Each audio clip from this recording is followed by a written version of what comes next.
Cybersecurity adalah proses perlindungan sistem, data, jaringan, dan program dari ancaman atau serangan digital sebagai upaya untuk melindungi informasi dari adanya cyber attack. Cyber attack atau serangan cyber adalah semua jenis tindakan yang sengaja dilakukan untuk mengganggu kerahasiaan, integritas, dan ketersediaan informasi. Tindakan ini bisa ditujukan untuk mengganggu secara fisik maupun dari alur logik sistem informasi. Serangan cyber dapat menyebabkan gangguan yang signifikan dan bahkan dapat merusak data-data yang kita miliki. Oleh karena itu, terciptalah cybersecurity sebagai solusinya. Pada umumnya, serangan-serangan cyber dapat dilakukan secara individu ataupun melalui kelompok yang terorganisir. Tujuan mereka melakukan serangan tersebut adalah untuk menghasilkan uang.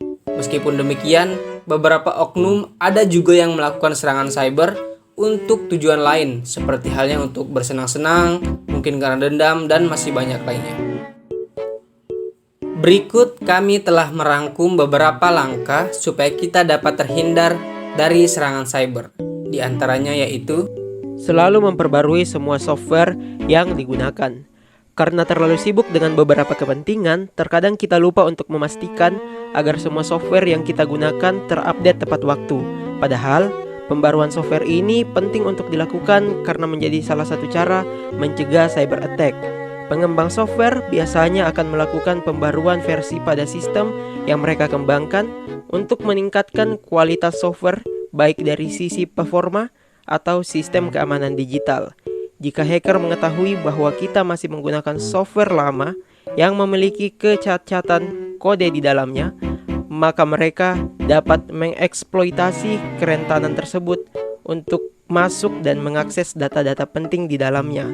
Akibatnya, kasus seperti kebocoran data dapat terjadi sehingga merugikan beberapa orang. Gunakan kata sandi yang kuat dan manajemen password. Penggunaan password yang kuat merupakan salah satu cara mencegah cyber attack. Oleh karena itu, kita perlu menerapkan penggunaan kata sandi yang kuat untuk semua sistem atau aplikasi yang kita gunakan. Antara satu aplikasi dengan aplikasi lain juga pada dasarnya tidak boleh menggunakan kata sandi yang sama. Kombinasi password yang kuat tidaklah cukup, kita juga perlu mengingatnya. Padahal, faktanya kini kita tidak perlu mengingat password secara detail, sebab kini telah banyak aplikasi manajemen password yang dapat dimanfaatkan. Buatlah password yang sangat kuat dan aplikasikanlah software manajemen password itu kepada aplikasi kita. Maka keamanan data-data pribadi kita akan lebih terjamin.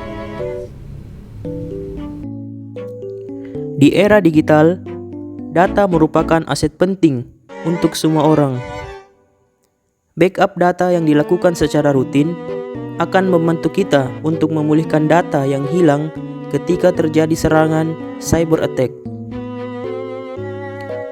Backup data juga akan melindungi data-data kita ketika terjadi kerusakan pada sistem komputer.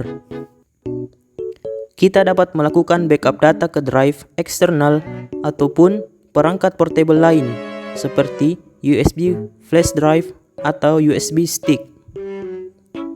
Untuk backup yang lebih aman, kita juga bisa menyimpan ke dalam cloud yang menggunakan enkripsi ketika mentransfer dan menyimpan data-data. Autentikasi dua langkah. Fitur keamanan autentikasi dua langkah saat ini sudah banyak digunakan di banyak layanan berbasis internet, khususnya bagi layanan-layanan perbankan atau layanan lain yang berhubungan dengan sektor finansial. Sistem keamanan ini sangat aman karena selain diminta memasukkan password, umumnya proses autentikasi dua langkah akan melibatkan nomor ponsel pribadi kita. Jadi, pihak penyedia layanan akan meminta detail nomor ponsel pribadi untuk mengirimkan sandi rahasia selain password yang perlu kita cantumkan tiap kali melakukan login pada suatu akun. Gunakan VPN. Virtual Private Network atau VPN adalah salah satu elemen penting dalam proses pengaman diri dari risiko kejahatan cyber. Namun, penggunaan VPN pun ada caranya. Anda tak perlu terus-menerus menggunakan VPN. Ada waktu-waktu yang memang tepat untuk menggunakan VPN. Salah satu saat yang paling tepat untuk menggunakan VPN adalah ketika Anda menggunakan jaringan internet publik, seperti fasilitas wifi gratis di hotel, bandara, kafe, atau tempat umum lainnya. Jadi, itulah beberapa langkah yang dapat kita lakukan untuk mencegah terjadinya cyber attack. Sebenarnya, masih banyak lagi penerapan langkah-langkah yang lain. Namun, penting bagi kita untuk mengetahui langkah-langkah awal yang perlu kita siapkan ketika akan berselancar di dunia maya, supaya data pribadi dan orang yang kita sayangi dapat terlindungi dari serangan cyber attack.